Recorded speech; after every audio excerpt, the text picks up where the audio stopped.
Hello everybody. So the topic of this video was a request by my brother Mordechai Israel Ber.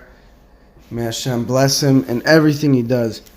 The question, which is a very interesting question, is what is Judaism's view on stressing on things that aren't related to Judaism and on mundane activities?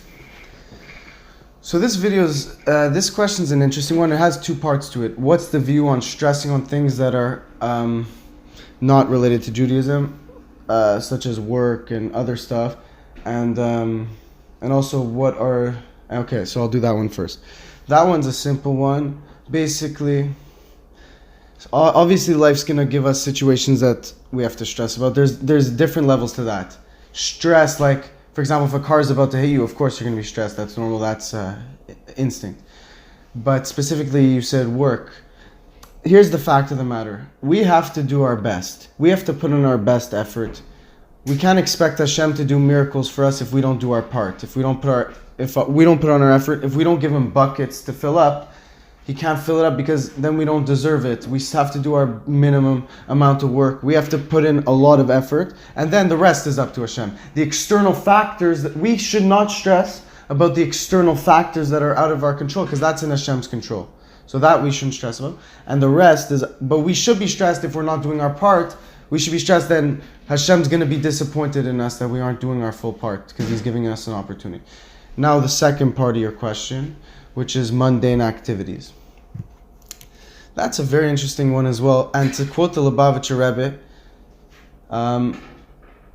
Yosef HaTzadik, Joseph was a fully righteous person, meaning a complete tzaddik, meaning his neshama is unaffected by this world. Even when he comes down to this physical world, his neshama is in a similar state, albeit a bit more limited than before he was born in the presence of Hashem. So they said when he was the king of Egypt, people would watch him do accounting, and he would calculate all the taxes. He would also gather things. He would do calculations, and they said it was a beautiful sight because he was such a righteous person and he was doing mundane activities that had to be done. So basically, we could enjoy things. We could enjoy activities that aren't related to Judaism. Of course, it's natural, it's healthy if they're permitted by the Torah. But they should always be in a way where it still is a way of connecting to Hashem. For example, I saw a picture of the Rebbe playing chess with his father-in-law. You know, he was playing chess with his father-in-law, and so that was a beautiful sight. So even when he's playing chess, he's still at tzaddik. So the point is, yes, we could play. As you know, at the Chabad, they have ping pong, they have pool. But the whole point is you have fun, but it's only to kind of refresh you to learn Torah later as well. It should always be with the purpose that, okay, I'm enjoying myself, but I'll be able to focus better after I play ping pong. It'll be easy to focus on Torah. So obviously there's different levels to this. Somebody who's just beginning to get close to Hashem, obviously Hashem doesn't expect him to not be super interested by mundane activities right away. That's normal.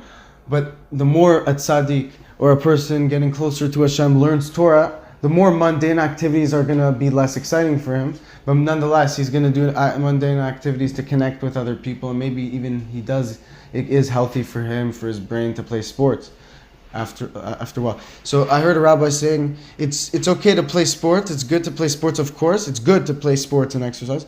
But it's not good to be a crazy fan of a sports team, to get offended when they lose and to be like that. Because that's like, can't be a tzaddik and be like yelling at the TV when the sports team loses. So that's basically, to sum it up, that in life we shouldn't fear anything but Hashem, because Hashem is the source. He can make anything happen. Of course, if a bear is running after you, you have to be scared and run, but that's like a short-term situation. I'm saying in the long run, we shouldn't fear. We shouldn't fear we have to do our part. We have to put in our best effort. If we're doing that, we shouldn't fear.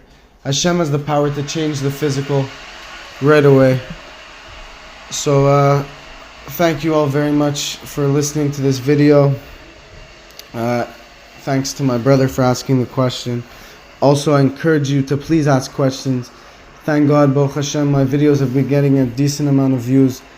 Even one view to me means the world. And I encourage you, after watching these videos, to try to talk to people, speak a little bit of Torah to people around you. Never underestimate the value of one simple word of Torah. Torah is infinite, so any little bit of infinite you put into someone's life, you don't know the power it has. So I encourage you to speak words of Torah with the people around you. And and to ask a question. If you have any questions that you'd like, I will make a video. If you ask a question in the comments, I'll make a video answering it. And so you're doing a huge mitzvah by doing that. So thank you so much.